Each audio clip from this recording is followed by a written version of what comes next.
सिद्धेभ्यः। जय बोलिए त्रिकालवर्ती त्रैलोक पूज विश्वाराध्य पंच परमेष्ठी भगवान की, अनंतानंत सिद्ध परमेष्ठी भगवान की, देवादिदेव विश्व प्रभु श्री ऋषभदेव भगवान की, वर्तमान जिन शासन नायक श्री वर्धमान महावीर भगवान की, परम पूज्य सिद्धांत चक्रवर्ती आचार्य गुरुदेव श्री विद्यानंद जी मुनि महाराज की, विश्व कल्याणकारक अहिंसा प्रदान श्रीमत विश्व धर्म की,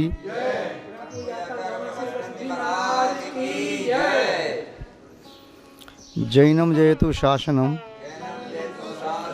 विश्व कल्याणकारकम।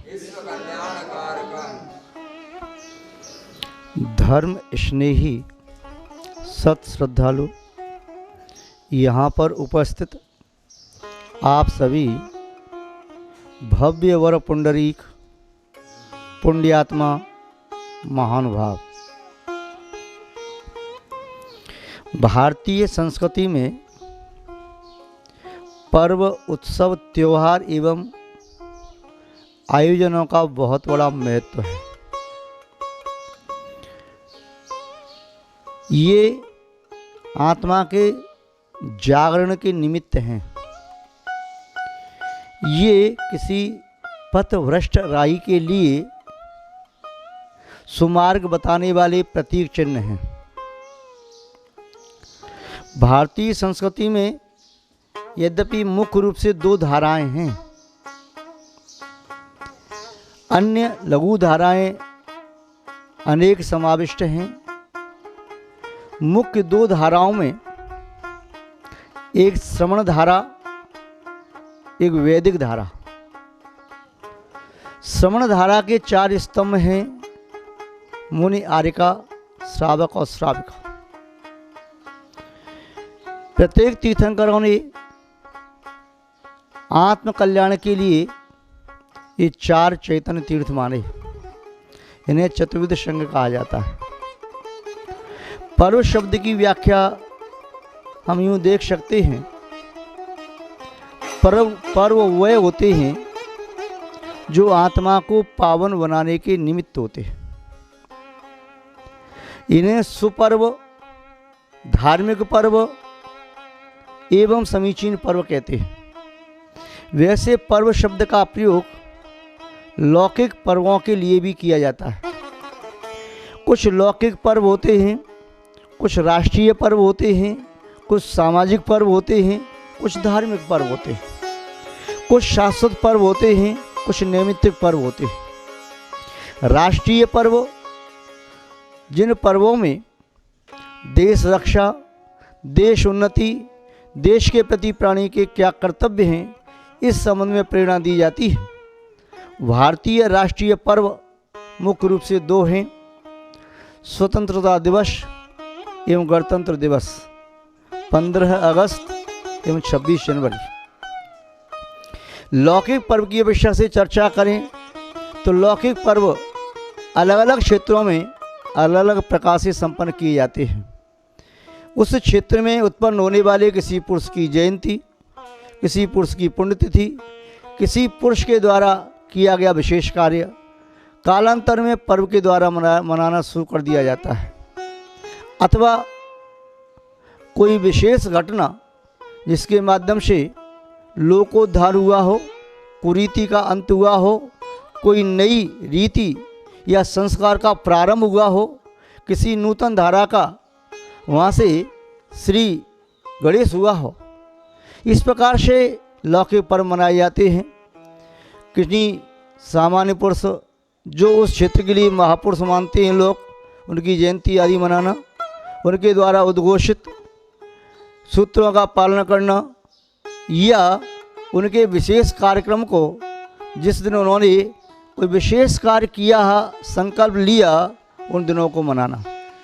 इसके साथ साथ सामाजिक पर्व होते हैं, जैसे समाज में उत्साह वर्धन करने वाले, उल्लास उमंग और आनंद को भरने वाले जो भारत देश में मनाए जाने वाले सामाजिक पर्व हैं। दीपावली का पर्व, रक्षाबंधन का पर्व, होली का पर्व, दशहरा का पर्व इत्यादि इत्यादि।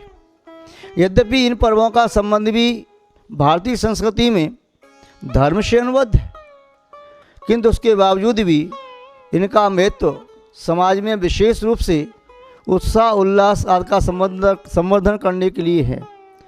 कुछ पर्व केवल आनंद की दृष्टि से संपन्न किए जाते हैं, चाहे बसंत पंचमी पर्व हो या अन्य ऐसे पर्व भी आते हैं जिनके माध्यम से व्यक्ति अपने मन में दबी हुई उत्कंठा भावना आदि को व्यक्त करके एक आनंद मौज मस्ती का अनुभव करते हैं। धार्मिक पर्व यूँ तो अलग अलग संप्रदाय धर्म और मत के अनुसार अलग अलग प्रकार से मनाए जाते हैं, किंतु फिर भी कुछ ऐसे धार्मिक पर्व होते हैं जिन्हें प्राय करके पूरा देश एक साथ मनाने की कोशिश करता है। दीपावली का पर्व है, प्राय करके भारतवर्ष के हिंदू समाज के लोग, बौद्ध समाज के लोग, जैन समाज के लोग एवं अन्य इतर समाज के लोग अपने अपने तरीके से मनाते हैं। जैन लोग जैसे मनाते हैं भगवान महावीर स्वामी के निर्माण के उपलक्ष्य में, इंद्रभूति गौतम गढ़धर के केवलगान के उपलक्ष्य में, ऐसे ऐसे अन्य पर्व भी हैं। किंतु आज हम चर्चा कर रहे हैं उस पर्व की जो पर्व इस कर्म भूमि के प्रारंभ का पहला पर्व कहा जा सकता है। वह पर्व कौन सा पर्व है? जिन शासन में तीर्थंकरों की परंपरा है। प्रत्येक चतुर्थ काल में भरत क्षेत्र ऐरावत क्षेत्र में तीर्थंकर होते हैं। विदेश क्षेत्र शाश्वत कर्म भूमि है, वहाँ पर सदा तीर्थंकर होते हैं, सामान्य केवली होते हैं। इस भरत क्षेत्र में प्रथम द्वितीय तृतीय काल निकल जाने के उपरांत, क्यों प्रथम काल उत्तम भोग भूमि का होता है, द्वितीय काल मध्यम भोग भूमि का, तृतीय काल जघन भोग भूमि का। वह चर्चा भोग भूमि संबंधी चर्चा पुनः अनंतर समय मिलने पर करेंगे। तृतीय काल के अवसान अर्थात जघन्य भोग भूमि के अवसान के उपरांत या अवसान के उस उपांत काल में कर्म भूमि का प्रारंभ होता है, जिसमें कुल करों के माध्यम से नई नई व्यवस्थाएं स्थापित की जाती है। महाराज नाभिराय अंतिम कुलकर थे जिन्होंने नाभि छेदन आदि की प्रक्रिया बताई। इसके पूर्व में 13 कुलकरों ने भी अपनी अपनी अनुसार वे व्यवस्थाएं स्थापित की। भगवान ऋषभदेव महाराज नाभिराय के पुत्र थे, इसलिए उनका नाम नाभि नंदन भी कहा जाता है, मरुदेवी नंदन भी कहा जाता है, नाभे भी कहा जाता है। तृतीय काल का अवसान जगन भोग भूमि का अवसान काल चल रहा था। कल वृक्षों ने फल देना बंद कर दिया था और भोग भूमि का प्रारंभ था। महाराज ऋषभदेव ने कर्म भूमि के प्रारंभ में असी मसी कशी वाली शिल्प आदि शरकर्म के उपदेश दिए, जिसके माध्यम से प्रजा अपनी आजीविका संपन्न कर सके। महानुभाव 83 लाख पूर्व की आयु पूर्ण करके महाराज ऋषभदेव स्वर्ग की सुंदर अप्सरा जो प्राय करके उनके दरबार में नृत्य के लिए इंद्र के द्वारा प्रेषित की जाती थीं, एक अल्प आयुकृत अप्सरा नीलांजना जिसकी मृत्यु को देख करके उनका मन संसारशील भोगों से विरक्त हो गया और वे गृहस्थ जीवन का परित्याग करके वैराग्य की ओर अग्रसर हुए। उस समय उनके अधीन रहने वाले 4000 राजाओं ने महाराज ऋषभदेव को रोकने का भरसक प्रयास किया, किंतु वे असफल रहे। उन्होंने कहा, यदि आप नहीं रुकते हैं तब हम भी आपके साथ वही दीक्षा ग्रहण करेंगे जो आप ग्रहण करेंगे। महाराज ऋषभदेव जन्म से ही 3 ज्ञान के धारी थे, मति ज्ञान, सुत ज्ञान, अवधि ज्ञान। उन्होंने पूर्व संस्कार के कारण यथाजा दिगंबर दीक्षा को स्वीकार किया और तप में संलग्न हुए। 4000 राजाओं ने भी दीक्षा को स्वीकार किया, वह भी तप में संलग्न रही, किंतु वे अधिक समय तक साधना में स्थिर न रह सके और वे अनगल प्रवृत्ति करने लगे। महाराज ऋषभदेव मुनि अवस्था में 6 महीने तक ध्यान में स्थिर रहे। यद्यपि दीक्षा के पूर्व इंद्र के द्वारा उनकी सभी व्यवस्था बनाई जाती थी। स्वर्ग से ही दिव्य वस्त्र, आभूषण एवं दिव्य अमृत उपमा भोजन उनके लिए नित्य नित्य दोनों संध्या काल में आता। देवशका उनके साथ खेलते, देवों का समूह उनकी सेवा करता। किंतु दीक्षा लेने के उपरांत महाराज ऋषभदेव उन्हें मुनि अवस्था में मुनि धर्म का पालन करने लगे। किंतु 6 महीने के उपवास के उपरांत उन्हें आहार चर्या के लिए निकलना हुआ। यद्यपि तीर्थंकर चरम शरीरी होते हैं, वज्रवृषभ नारद सेनन होता है, वे आहार न भी करें तब भी उन्हें कोई इतना फर्क नहीं पड़ेगा। किंतु तीर्थंकर नियम से धर्म की प्रवृत्ति करने वाले होते हैं, इसलिए वे अन्य मुनि भी इस मार्ग का अनुकरण कर सकें तो आहार चर्या के लिए वे निकलते हैं। किंतु उस समय कोई भी व्यक्ति आहार देने की विधि नहीं जानता था। दिगंबर मुनिराज की आहार देने की विधि क्या होती है? उनकी वृत्ति अलौकिक होती है। मुनि नाम अलौकिक की वृत्ति, लौकिक वृत्ति से हटकर के होते हैं। उनकी आहार करने की विधि नवदा भक्ति से युक्त होती है। दाता 7 गुणों से युक्त होकर के उन्हें विधि पूर्वक आहार कराता है, तभी वे आहार लेते हैं। जो दाता इस प्रकार की विधि नहीं जानता तो वे आहार ग्रहण नहीं करते। 24 घंटे में एक बार प्रातःकाल के समय सूर्य उदय के 3 घड़ी उपरांत वे आहार के लिए निकल सकते हैं। कदाचित प्रातःकाल की वेला में आहार के लिए न निकलें तो सूर्यास्त के पहले वह 3 घड़ी पहले अपनी आहार चर्या को संपन्न करके आ सकते हैं। आहार चर्या के लिए मुनिराज निकले, किंतु आहार की कोई विधि नहीं जानता था, इसलिए उन्हें आहार का लाभ नहीं हुआ और पुनः ध्यानस्थ हो गए। अयोध्या के समीप दीक्षा लेने के उपरांत उन्होंने गमन करते हुए कुरियांगल देश में प्रवेश किया। कुरियांगल देश की राजधानी उस समय हस्तिनापुर नगरी, वहाँ पर कुरुवंशी राजा राज करते थे, महाराज सोमप्रभ और युवराज श्रेयांश। दरबार में चर्चा चल रही थी। युवराज श्रेयांश रात्रि के अंतिम प्रहर में देखे हुए सपनों के बारे में संकेत कर रही थी कि मैंने रात्रि के अंतिम प्रहर में देखा है कि ऐसा लग रहा है जैसे सुमेरु पर चल कर के आ रहा हो, या कल्पवृक्ष मैंने देखा है, या और भी सुंदर सुंदर स्वप्न देखे हैं। इनका फल क्या हो सकता है? दरबार में उपस्थित पुरोहित मंत्री आदि विचार विमर्श कर रहे थे। सो शकुन है, संभव है किसी महापुरुष का दर्शन हो, संभव है धर्म का बहुत बड़ा लाभ हो, संभव है आपके हिसाब से पुण्य का उदय हो। उसी समय दरबार के बाद शोरगुल सुनाई दिया। ज्ञात हुआ महाराज ऋषभदेव मुनि अवस्था में दरी पधार रहे हैं। सभी कौतुकवश बाहर निकले। युवराज श्रेयांश ने यथाजा दिगंबर रूप को देख करके बड़ा आश्चर्य किया और उन्हें देखते ही उन्हें पूर्व का स्मरण हो आया। 8 वर्ष पहले मैंने इसी प्रकार की मुद्रा के धारण करने वाले मुनि महाराज को आहार दान दिया था। ये महाराज शब्द पूर्व में जब महाराज वज्रजंग थे और मैं श्रीमती की पर्याय में था, तब हमने सर्व सरोवर पर सागर सेन दंवर नाम के अपने युगल पुत्र मुनि अवस्था में तो उनको आहार दिया था। ओ आहार की विधि दिगंबर साधु की क्या होती है? उन्हें उस विधि को जाति श्रवण से स्मरण करके उन्होंने पुनः विधि पूर्वक प्रगान किया और महाराज शब्देव की नवदा भक्ति की। प्रगान करके उच्च आसन पर विराजमान किया। पुनः उनका पाद प्रक्षालन किया, गंधोदक मस्तक से लगाया, अष्टद्रव से पूजन की, नमस्कार किया। पुनः शुद्धि बोल करके हे स्वामिन, मेरा मन शुद्ध है, मेरा वचन शुद्ध है, मेरा शरीर शुद्ध है और जो आहार सामग्री है वह शुद्ध है, आपके ग्रहण करने के योग्य है, ग्रहण करें। नवदा भक्ति पूर्वक आहार संपन्न कराया। मुनिराज ने उस समय केवल 3 अंजलि प्रमाण इक्षु रस को ग्रहण किया, उसके बाद अन्य आहार ग्रहण किए। महानुभाव, जिस दिन मुनिराज ऋषभदेव स्वामी ने हस्तिनापुर में वैशाख सुदी तीज के दिन प्रथम आहार किया था, वे दिन संस्कृति में, भारतीय संस्कृति में आखा तीज के नाम से प्रसिद्ध हुआ। कोई आखा तीज कहते, अक्षय तृतीया कहते, अखती कहते।